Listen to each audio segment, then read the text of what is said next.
Halo guys, Udah lama ya, Halo. nggak jumpa. apa Hai. kabar? Apa kabar kalian semua? Sehat. Sehat. Baik, baik. Gila ya, sejak pandemi kita terakhir ngumpul kapan sih? Wah, Udah udah dua lama hari ya? banget. Udah Udah lama lama banget. banget tuh udah. Padahal dulu kita sebelum pandemi itu sering ngumpul gitu kan. Iya nih, Ini jadi menarik susah. nih, kawan-kawan. Karena kita lagi ngobrol, saya teringat sama satu seminar yang baru saya hadiri kemarin. Soal komunikasi, mungkin kawan-kawan pada suka. Jadi saya ada mencatat nih beberapa poin soal komunikasi yang bakal saya share ke kawan-kawan nih. Oh, boleh tuh. Gimana gimana? Yang oke, mungkin saya bakal ngejelasin dulu kali ya, apa itu komunikasi gitu. Komunikasi itu rupanya adalah proses berbaginya informasi antara suatu individu ke individu lain. Gitu. Syaratnya mereka individu ini harus mempunyai pemahaman yang sama. Kalau mereka nggak mempunyai pemahaman yang sama, ya mereka bakal mengulangi informasi, bakal mengulangi komunikasi tersebut terus menerus. Komunikasi ini rupanya penting, apalagi untuk bisnis. Gitu. Setidaknya si pemateri itu menjelaskan itu ada 3 hal mengapa komunikasi itu penting dalam bisnis. Yang pertama itu untuk mempermudah proses pembuatan ini ya, barang gitu, dari barang jadi sampai barang dari barang sebelum jadi sampai barang ke barang output lah kita bilang gitu. Nah prosesnya itu kan dari supplier tuh, supplier bahan baku. Nah itu kan juga butuh komunikasi yang bagus, seperti saat kita bernegosiasi gitu. Itu kan butuh skill komunikasi yang bagus. Kemudian itu saat prosesnya itu kan juga butuh komunikasi tuh. Bagaimana kita memberikan pemahaman kepada para pekerja agar barang yang diproses ini itu bagus. Kemudian terakhir tuh yang paling penting penjualan. Nah ini paling penting di marketing itu poin utamanya itu adalah komunikasi. Bagaimana menggait para calon pembeli kita dengan komunikasi yang bagus. Yang kedua itu ada mengikat konsumen gitu. Seperti misalnya kan customer service itu kan butuh skill komunikasi yang bagus, yang jelas gitu, sehingga tidak terjadi kesalahpahaman antara customer service dengan pelanggan. Dalam hal ini misalnya pelanggannya mengadukan suatu masalah terhadap produk. Gitu. Nah yang ketiga itu inovasi. Inovasi itu ternyata terbit dari komunikasi yang bagus gitu. Dibilang tipe materi itu sebagus-bagusnya ide adalah ide yang dapat dikomunikasikan dengan baik seperti itu. Terus di situ juga dikasih kasus kasus komunikasi gitu. Contohkan ada suatu perusahaan nih kan, sebut aja namanya Budi dan Abi gitu. Budi dan Abi ini tuh gabung di suatu perusahaan ini masih kecil, kemudian lama kelamaan jadi besar, tumbuhlah perusahaannya bagus gitu. Ternyata waktu tumbuh menjadi besar itu mereka menjumpai masalah komunikasi gitu. Mereka kan yang awalnya sedikit karyawan itu tiba-tiba jadi banyak gitu kan. Nah itu mereka bingung bagaimana cara menyatukan pikiran lah gitu kita bilang kan. Nah mereka tuh di situ di kasus itu dibilang menciptakan sebuah media komunikasi namanya Hypen kalau nggak salah. Jadi Hypen ini fungsinya itu kayak menjembatani gitu. Jadi misalkan ada cabang dari San Francisco gitu kan, terus ada cabang dari India, terus ada cabang dari Asia Tenggara gitu. Nah itu kan kalau nggak ada media komunikasi yang bagus tuh bakal menimbulkan masalah gitu. Nah di situ si Budi dan Abi ini menciptakan namanya Hypen untuk media penghubung saat berkomunikasi gitu. Kemudian juga ada dibilang di situ proses komunikasi gitu. Rupanya proses komunikasi itu ada 2 proses. Yang pertama itu ada transmisi, yaitu di situ di dalamnya kayak kita berbicara gitu lah, message kan.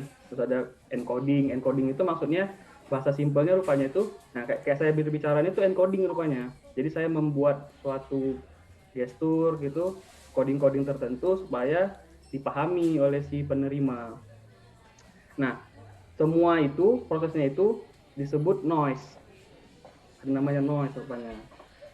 Kemudian noise tadi itu diterima oleh si penerima, kemudian penerima bakal mengeluarkan feedback, disebut feedback phase kata si pemateri gitu. Nah, si feedback phase ini tuh sama kayak tadi masa transmisi, dia bakal mengeluarkan message juga, dia bakal membuat encoding dan sebagainya. Nanti itu bakal terus berulang. Itu namanya proses komunikasi. Kemudian juga yang menarik tuh dibilang di situ persepsi, soal persepsi. Nah, komunikasi kan tadi di awal terjadi kalau ada pemahaman yang sama kan antara si pembicara dengan si penerima yang awal lah kita bilang. Nah, itu juga butuh persepsi. Kalau persepsi nggak sama, itu bakal terjadi masalah gitu rupanya. Terus sih kemarin seminarnya, dan yang terakhir tuh ya, dia bilang bahaya komunikasi yang tidak efektif. Saking bahayanya, ternyata itu bisa menimbulkan kehilangan nyawa gitu. Misalkan nih, dalam saat dokter lagi ngoperasi pasien gitu kan, kalau komunikasinya itu tidak benar antara dokter dan si suster lah kita bilang, atau asisten dokter gitu, nah itu kan bisa merenggut nyawa gitu. Sama hal dalam bisnis, kalau tidak ada komunikasi yang bagus, nggak mungkin terciptanya efektivitas gitu. Seperti itu. Kemudian ada juga di situ dibahas di seminar itu ini media komunikasi. Bagi seorang manajer ya, penting bagi seorang manajer untuk memilih media komunikasi. Setidaknya ada 3 media yang bagus, itu setidaknya ada 3 gitu faktor. Yang pertama itu media komunikasi tersebut harus kaya akan informasi gitu.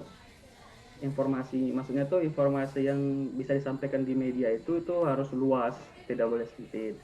Jadi maksudnya juga supaya tidak terjadi kesalahpahaman pada si penerima. Nah, yang kedua itu bukti. Media yang bagus tuh harus punya bukti juga gitu. Jadi saat di masa transmisi tadi itu, ya kan, sampai ke masa feedback, nah itu harus terrecord dengan jelas sehingga ada bukti kalau adalah yang dibicarakan gitu. Kemudian faktor ketiga itu ya, ada namanya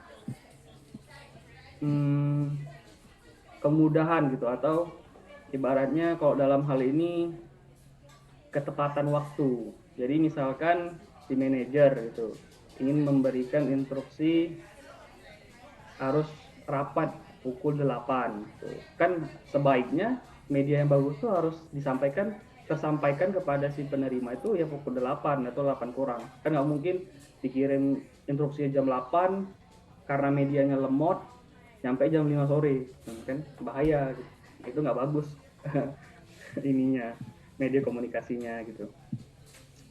Kemudian itu sih kalau nggak salah juga dia ngebahas komunikasi network. Cuman kurang nangkep sih saya gitu. Gimana? Oke nih Mas, kemarin aku dapat kajian lah atau materi soal communication network. Nah, komunikasi network ini kan sangat penting dalam suatu organisasi karena saling memberikan komunikasi dan menghubungkan anggotanya satu sama lain untuk mencapai satu tujuan organisasi itu sendiri. Karena untuk mencapai tujuan itu kan kita harus saling berkomunikasi satu sama lain. Nah, selanjutnya communication network ini menurut John and George itu dia membagi 3 kelompok. Yang pertama adalah communication network in group and teams, terus organizational communication network, dan external network, di mana communication network in group and team ini ada 4 pengelompokan di dalam jaringan komunikasi. Yang pertama ada well network. Nah, well network ini itu adalah jaringan roda di mana pola komunikasinya itu lebih kepada terpusat pada suatu grup. Nah, komunikasi ini jadi tidak melibatkan keseluruhan, tapi anggota-anggota yang di luarnya ini mereka mengirimkan hanya komunikasi dengan pusatnya aja gitu. Nah, contoh nih ya, ada seorang pengawas A katakanlah dan asisten pengawasnya B, C, D, E. Nah, asisten pengawas ini dia hanya menyampaikan informasi ke pengawas A saja gitu. B ke A, C ke A, D ke A, E ke A. Dan A ini dia akan mengembalikan informasi tersebut dalam bentuk keputusan. Nah, selanjutnya ada jaringan yang rantai, the chain network. Nah, jaringan ini pola komunikasinya itu saling berurutan. Dan minusnya ini adalah saling ketergantungan. Contoh nih ya, saya tidak akan bisa mengerjakan suatu tugas apabila tugas sebelumnya belum dikerjakan oleh anggota tim yang lainnya. Dan begitupun selanjutnya. Itu mengenai tugas. Kalau informasi, saya tidak bisa memberikan informasi ke selanjutnya kalau saya belum mendapat informasi dari sebelumnya. Begitu. Selanjutnya nih, ada jaringan lingkaran atau the cycle network. Nah, di sini pola komunikasinya itu lebih kayak seperti membundar, saling berputar seperti itu. Karena di dalam ini ada hal-hal yang serupa, yaitu seperti pengalaman, kepercayaan, bidang keahlian, latar belakang, lokasi kantor itu mempengaruhi. Nah, jaringan lingkaran ini kita bisa berkomunikasi hanya dengan dua orang samping kiri dan kanan kita saja gitu. Contoh nih, saya lagi dapat undangan dari presiden, di mana kan satu tempatnya luas banget. Dan di sana saya hanya bisa berkomunikasi dengan kanan saya dan kiri saya karena untuk mencapai seorang pemimpinnya sangat jauh gitu. Jadi saya hanya bisa kiri dan kanan saja. Seperti itu. Dan nih yang terakhir ini ada model dual channel network, dan di mana menurut saya ini suatu komunikasi yang sempurna, dalam kata bisa saling berkomunikasi dari semua saluran gitu. Jadi bisa melibatkan semua anggota dapat berkomunikasi. Bahkan kita bisa komunikasi dengan staf kita, atasan kita, dan sebaliknya. Jadi bisa semuanya bisa terhubung. Contoh nih, contoh dalam perangkat lunak komputer itu dirancang khusus untuk digunakan oleh kelompok kerja. Nah, ini bisa membantu komunikasi yang efektif dalam tim karena jaringan perangkat lunak komputer ini bisa diakses oleh berbagai sumber daya manusia, seperti itu. Selanjutnya nih, ada organizational communication network. Nah, di mana organisasi ini bisa memudahkan kita untuk berkomunikasi ya, jejaring komunikasi. Seperti contoh nih, bagan organisasi. Kita dengan melihat bagan organisasi udah tahu, ini pemimpin kita, ini direktur kita, ini anggota kita, ini staf yang bekerja sama dengan kita, seperti itu. Ini aku share ke HP kalian ya, ada bagan organisasi. Ya mungkin di tempat kerja kalian kayak gini juga, seperti itu. Lalu yang terakhir adalah external network. Nah, external network ini di mana sangat penting dalam communication karena keterampilan ini sangat dibutuhkan. Apalagi kalau kalian jadi seorang manajer, kalian harus memiliki keahlian external network ini. Dengan link koneksi-koneksi kalian di luar, teman-teman manajer kalian bisa benchmarking, kalian bisa saling berdiskusi, dan bahkan bisa membantu pekerjaan kalian. Seperti itu. Selanjutnya, di sini ada information technology dan communication, di mana sangat dibutuhkan banget ketika kondisi kita saat COVID kayak gini kan, dengan menggunakan teknologi itu berperan aktif dan penting. Nah, contohnya kita menggunakan internet. Nah, dalam kehidupan sehari-hari sudah pasti selalu kita menggunakan internet, betul kan? Kita masuk ke menggunakan World Wide Web, www, apapun yang kita akses itu sangat mudah untuk kita temui. Nah, aku punya list negara-negara mana aja sih yang menggunakan internet paling banyak. Dan ternyata ada negara yang paling banyak itu adalah Cina. Menempati peringkat pertama, kedua India, ketiga US, keempat Brazil, dan kita posisi kelima. Jadi ternyata Indonesia itu sudah mulai melek terhadap IT ya, udah melek menggunakan sosial media seperti itu. Selanjutnya berbeda dengan internet, kita menggunakan intranet di sini sebagai komunikasi. Intranet ini itu jaringannya lebih ke lokal. Jadi teknologi informasi yang lebih sempit dan privat dibandingkan dengan internet yang kompleks ya, seperti itu. Intranet ini biasa digunakan sama perusahaan-perusahaan seperti Chevrolet, Ford, Motorola, ataupun Daihatsu seperti itu, karena untuk memusatkan atau mengumpulkan hanya perusahaan-perusahaan itu aja gitu. Jadi informasinya akan lebih terjaga seperti itu. Nah, adapun manfaat jaringan internet itu bisa meningkatkan produktivitas kerja dalam organisasi, benar nggak? Jadi dengan kemudahan internet ini, produktivitas bisa meningkat. Lalu lebih efektif dan efisien. Selanjutnya, dari segi pembiayaan bisa menghemat biaya pengeluaran organisasi tersebut. Betul kan? Selanjutnya, bisa meningkatkan teamwork, kerjasama tim dalam bekerja. Jadi, tidak mengenal tempat, kita buka akses, bisa langsung kerjasama. Dan juga membina hubungan dengan stakeholder luar. Jadi, stakeholder yang luar bisa mengakses kita bisa mengakses mereka. Memberikan informasi menjadi lebih cepat. Gitu. Selanjutnya ada groupware dan collaboration software. Nah, ini tuh perangkat lunak komputer yang memungkinkan anggota kelompok dan tim berbagi informasi satu sama lain.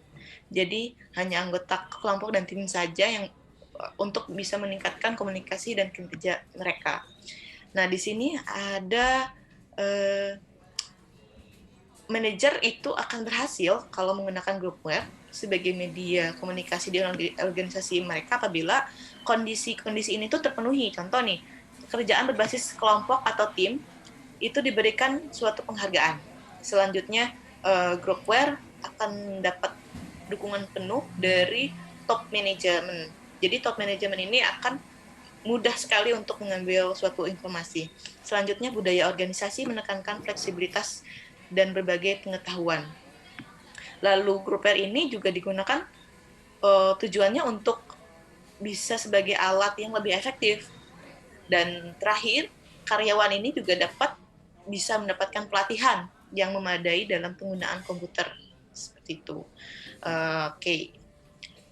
Kalau untuk collaboration software ini itu lebih kepada mempromosikan interaksi kolaboratif yang saling bergantung antara anggota dan tim. Jadi menyediakan situs pertemuan software untuk komunikasi. Jadi situsnya yang tadi groupware itu adalah kelompoknya, ini situsnya tuh, sebagai aplikasian.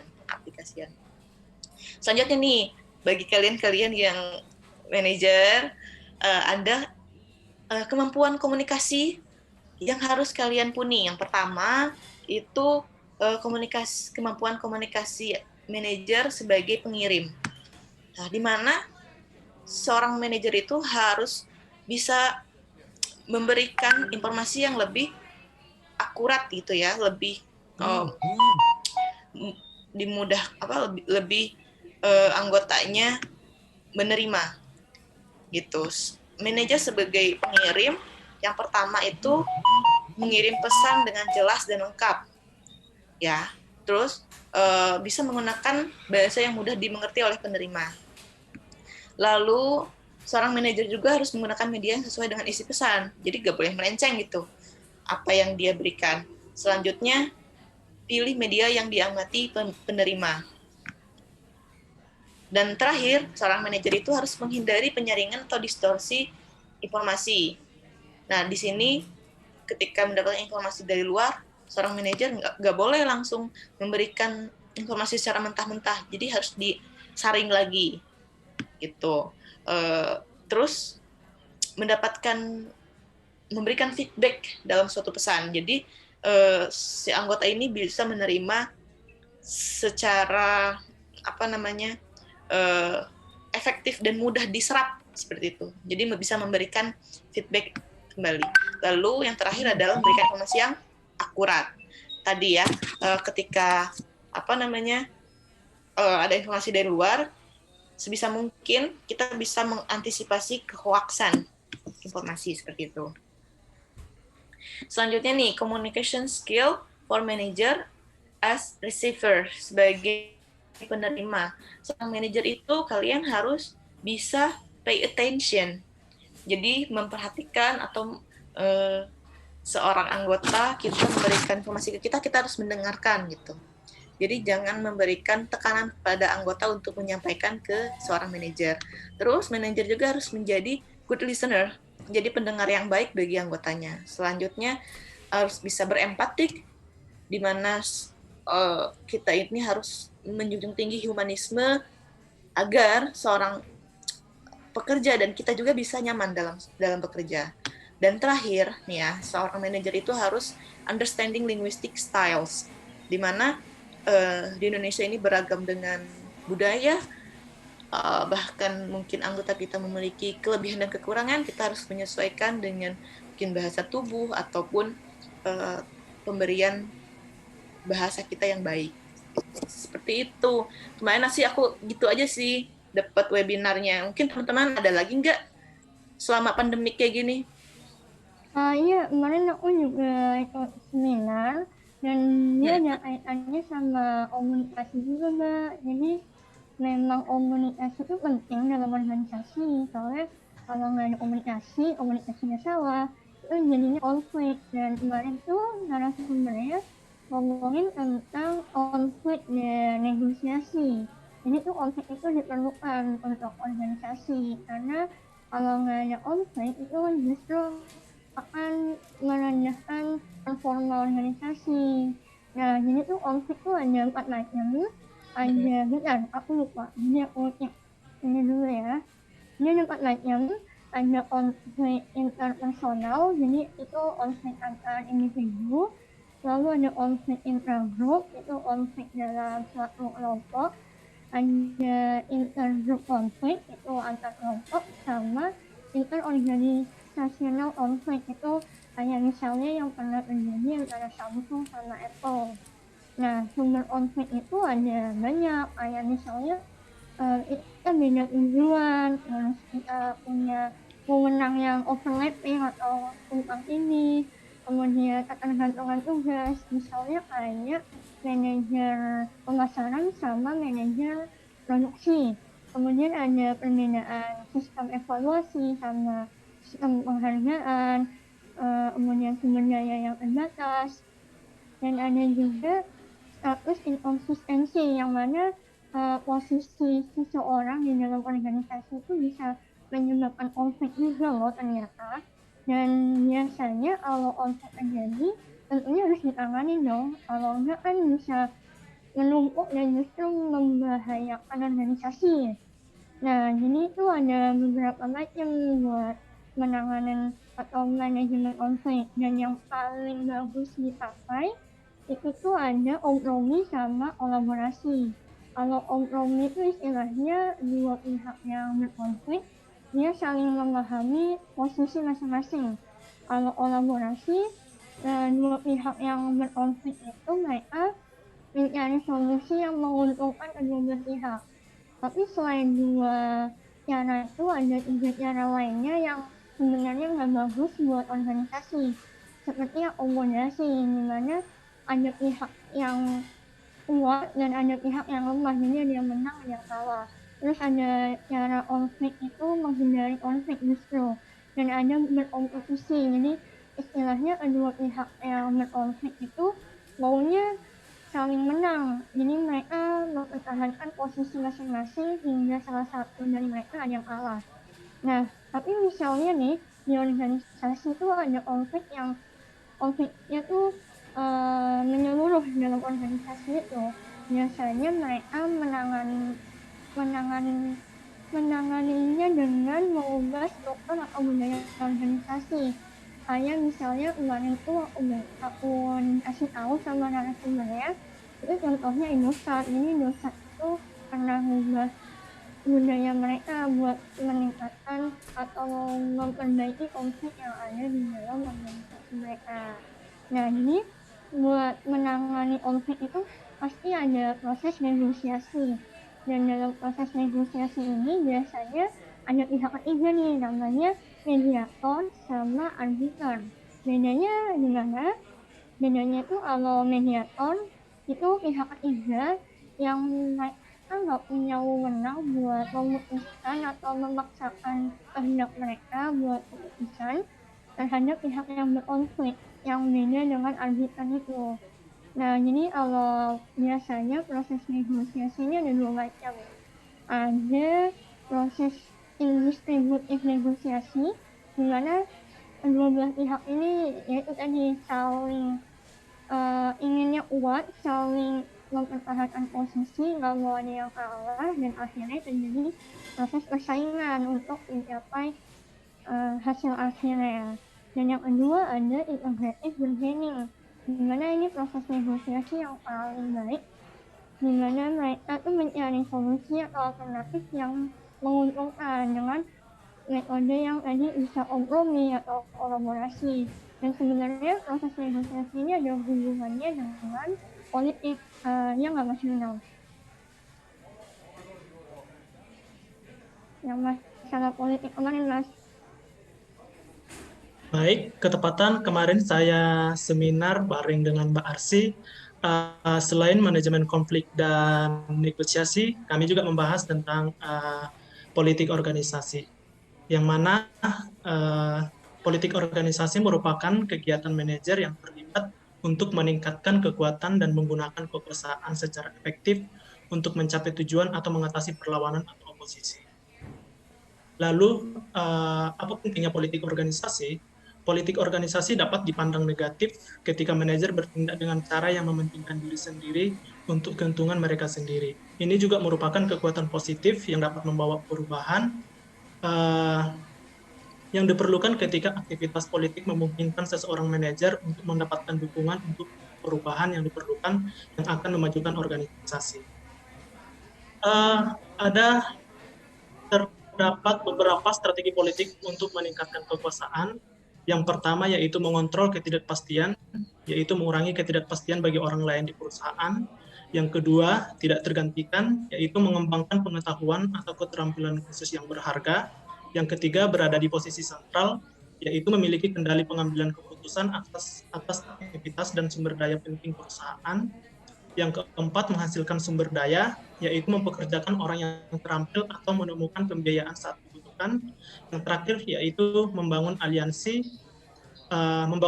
yaitu membangun hubungan yang saling menguntungkan dengan orang lain di dalam dan di luar organisasi. Nah, ada strategi politik untuk menjalankan kekuasaan, terdapat 4. Yang pertama yaitu mengandalkan informasi tujuan, yaitu memberikan informasi yang tidak memihak, yang menyebabkan orang lain merasa bahwa tindakan manajer itu adalah benar. Yang kedua, menghadirkan pakar luar, yaitu menggunakan pendapat pakar luar untuk memberikan kredibilitas pada proposal manajer. Yang selanjutnya ada mengontrol agenda, yaitu mempengaruhi masalah-masalah yang termasuk dan yang dibatalkan dari proses keputusan. Yang terakhir yaitu menjadikan setiap orang pemenang, yaitu memastikan bahwa setiap orang yang membutuhkan dukungannya mendapat keuntungan pribadi dari memberikan dukungan itu. Selain itu, saya juga pernah mengikuti seminar tentang penggunaan teknologi informasi untuk meningkatkan kinerja. Yang pertama yaitu informasi dan pekerjaan manajer. manajer tidak dapat merencanakan, mengatur, memimpin, dan mengontrol secara efektif kecuali mereka memiliki akses ke informasi. Informasi adalah sumber pengetahuan dan kecerdasan yang mereka butuhkan untuk membuat keputusan yang tepat.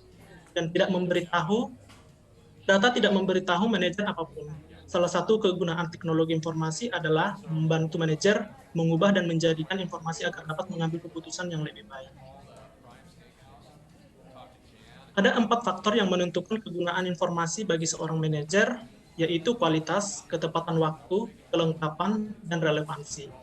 Yang pertama, kualitas, yaitu keakuratan dan keandalan informasi yang tersedia mempengaruhi kualitas keputusan yang dibuat manajer dengan menggunakan informasi tersebut. Agar teknologi informasi berfungsi dengan baik, informasi yang diberikan harus berkualitas tinggi, harus tepat waktu, lengkap, dan relevan.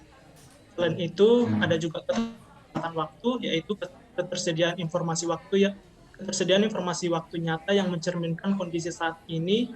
Informasi tepat waktu tersedia saat dibutuhkan, bukan setelah keputusan dibuat. Yang selanjutnya yaitu kelengkapan, yaitu informasi lengkap memungkinkan manajer untuk melakukan kontrol, mencapai koordinasi, dan membuat keputusan yang efektif. Yang terakhir yaitu relevansi. Relevansi memiliki informasi yang sesuai dengan kebutuhan dan keadaan khusus manajer, membantu manajer dalam membuat keputusan yang lebih baik. Orang yang merancang teknologi informasi harus memastikan bahwa manajer hanya menerima informasi yang relevan. Selanjutnya, pada seminar itu juga membahas tentang teknologi informasi, yang mana teknologi informasi ini didefinisikan sebagai sekumpulan metode atau teknik untuk memperoleh, mengatur, menyimpan, memanipulasi, dan mengirimkan informasi. Sistem informasi manajemen mendefinisikan sebagai bentuk spesifik dari teknologi informasi yang digunakan manajer untuk menghasilkan informasi rinci dan spesifik yang dibutuhkan untuk menjalankan peran manajer secara efektif. Manajer membutuhkan informasi karena 3 alasan. Yang pertama, untuk membuat keputusan yang efektif. Yang kedua, untuk mengontrol aktivitas organisasi. Dan yang terakhir, untuk mengkoordinasikan kegiatan organisasi. Nah, pada saat seminar itu dibahas juga tentang IT Revolution, tapi saya kurang paham dan mungkin ada teman yang ingin berbagi, boleh persilakan. Ya, benar banget tuh. Jadi semua kayak teknologi informasi kan penting banget tuh ya tadi. Tapi kalau kita lihat sejarahnya ya, sebenarnya informasi teknologi itu bisa sampai sekarang tuh ada prosesnya. Jadi dulu tuh bahkan komputer zaman dulu itu bahasanya kan bisa baca 0 sama 1 ya. Tapi dengan kecanggihan teknologi sekarang, mereka tuh komputernya bisa berjalan lebih cepat gitu loh. Kalau dulu mungkin kalian lihat komputer tuh gede-gede banget kan, sampai untuk nyimpen 8 MB aja udah segede rumah sendiri gitu kan komputernya. Tapi sekarang ya cuma sekecil sedetik jari udah bergiga-giga gitu. Nah itu canggih banget karena perkembangannya ngebut banget gitu. Itu dari segi hardware-nya ya. Terus dari sisi software-nya juga, yang awalnya cuma bisa baca 0 sama 1, sekarang tuh udah banyak orang ngembangin bahasa pemrograman sehingga komputer tuh bisa ngerti kayak bahasa-bahasa yang lebih sederhana gitu, yang manusia juga bisa pelajari gitu. Nah, itu sih beneran ngebantu banget. Nah hasilnya dengan adanya teknologi yang makin canggih ini, dalam suatu organisasi kan mereka punya produk tuh. Nah produk itu ada life cycle-nya loh guys. Jadi mulai dari produk itu launching gitu, misalkan Apple, iPhone udah pertama kali launching itu namanya introduction stage, mana produk itu baru dikenalin doang. Terus nanti pas lama-lama kan ternyata makin laku, makin banyak yang suka, makin banyak yang ngomong ke temennya, akhirnya dia mulai berkembang lagi, masuk ke growth stage. Jadi dia mulai naik permintaannya. Terus kan lama-lama ya kayak iPhone gitu misalkan nggak serame sekarang gitu, nggak serame pas baru launching, akhirnya mulai stabil lagi. Jadi nggak banyak yang beli lagi, cuman penggunanya masih sama gitu kan. Nah, tapi setelah beberapa lama nanti kan teknologi HP baru keluar lagi, lama-lama kan itu makin turun ya untuk iPhone 11 lah katakan apa. Nah, pas udah keluar iPhone 12 nanti dia udah mulai turun lagi gitu. Nah, maka dari itu IT dalam produk life cycle itu benar-benar berpengaruh banget sama produk life cycle. Jadi yang awalnya produk life cycle itu mungkin panjang gitu. Misalkan produk dari launch sampai ke growth itu aslinya butuh waktu beberapa tahun gitu. Nah, tapi dengan adanya teknologi IT yang semakin berkembang, waktu life cycle ini makin cepat gitu. Jadi pertama kali iPhone launch itu dalam beberapa, nggak nyampe hitungan bulan lah, itu langsung bisa dilihat growth-nya gitu. Oh, langsung masuk ke growth stage. Terus dalam beberapa bulan ya mulai harganya udah mulai turun kan gitu. Akhirnya permintaannya nggak segede itu lagi. Nah, lama-lama ketika sudah tidak sudah ada produk yang lebih canggih lagi dari produsen lain, ya iPhone harus memaksa diri untuk ngeluarin iPhone yang baru lagi, sehingga ketika iPhone 11 ini udah mulai decline, sudah masuk ada yang introduction stage lagi. Nah, jadi produk life cycle gara-gara IT ini jadi lebih pendek gitu loh, terasa banget efeknya. Nah, pas seminar itu juga aku dijelasin kalau yang ngebuat revolusi IT itu makin keren lagi itu gara-gara ada network of computing. Jadi sekarang bayangin, kita bisa ngakses segala macam lah gitu. Jadi infrastruktur IT yang secanggih apapun sekarang di suatu perusahaan ya, itu bisa diakses lewat manapun gitu. Orang bisa kerja remote dari rumahnya, dari pantai mungkin, tapi dia bisa ngakses teknologi cloud infrastructure yang ada di sana. Mungkin cuma dengan klik di HP gitu ya, itu kita bisa mengoperasikan sistem komputasi yang super canggih gitu. Nah, itu semua mungkin kan karena kita ada cloud computing, kemudian server-server juga terhubung satu sama lain. Itu semua ya karena ada network yang canggih gitu. Salah satunya tadi udah dibahas sama Mbak Desti sebenarnya tentang internet sama intranet gitu ya. Nah, tapi itu memungkinkan karena IT ini semakin berkembang. Nah, tadi kan banyak yang bahas tentang manajemen ya. Nah, ternyata tentang IT ini ada juga lah, namanya istilahnya manajemen informasi, sistem informasi. Nah, dalam decision making ya, kenapa disebut manajemen? Karena ada decision making di situ. Karena fungsi dari informasi adalah untuk membuat keputusan kan. Nah, jadi kalau misalkan hal-hal yang biasa, keputusan-keputusan yang sudah terprogram lah gitu, kayak ini pelanggan ngasih uang terus diterima atau enggak gitu. Itu transaction processing system. Nah, itu bisa langsung diotomatisasi sama sistem aja. Jadi mungkin kalau di kasir gitu ya, itu mungkin masih perlu bantuan manusia. Cuman kalau kayak kita transaksi di mobile banking, ini kan beneran nggak ada intervensi manusia sama sekali. Kita mau transfer uang, itu ya langsung keputusannya langsung terkirim gitu aja, selama sistem sudah memverifikasi bahwasannya transaksi ini valid. Karena maka dari itu disebut transaction processing system. Nah, setiap kali transaksi terjadi itu kan muncul data-data ya. Nah, data-data ini bakalan diproses oleh manajer. Tujuannya apa? Tujuannya misal untuk melihat transaksi-transaksi yang mencurigakan tuh gimana aja, misalkan kayak gitu ya. Atau mungkin pengen ngelihat, transaksi-transaksi data-data yang mungkin bermanfaat buat mereka. Oh, ternyata pelanggan kita tuh sukanya transaksi di jam segini gitu. Jadi kan itu bisa membuat insight buat mereka gitu. Nah, itu mereka bisa terprovide data-data tersebut dalam operations information system. Nah, setelah itu ada namanya decision support system. Jadi di mana manager itu kan butuh data tadi ya diterangin. Nah, ada sistem namanya itu khusus decision support system. Tujuannya supaya memberikan informasi dari data yang dirangkum, supaya si manajer itu bisa membuat keputusan sesuai dengan data. Nah, ini kan fungsinya untuk membantu doang ya, support kan namanya. Jadi manajer tetap butuh intuisinya gitu, kayak mungkin datanya nunjukin kayak gini, tapi menurut manajernya misalkan kayaknya enggak gitu deh gitu. Soalnya dia memiliki insting seperti apa. Nah, itu kan balik lagi ke manajernya ya. Nah, beda lagi sama AI. AI itu teknologi yang berusaha meniru kecerdasan manusia. Coba bayangin. Jadi komputer tapi dirancang khusus supaya bisa cerdas seperti manusia. Jadi cara kerja otak manusia kan saling terhubung-hubung. Nah, itu ada namanya neural network. Ya, neural network itu teknologi yang dipakai buat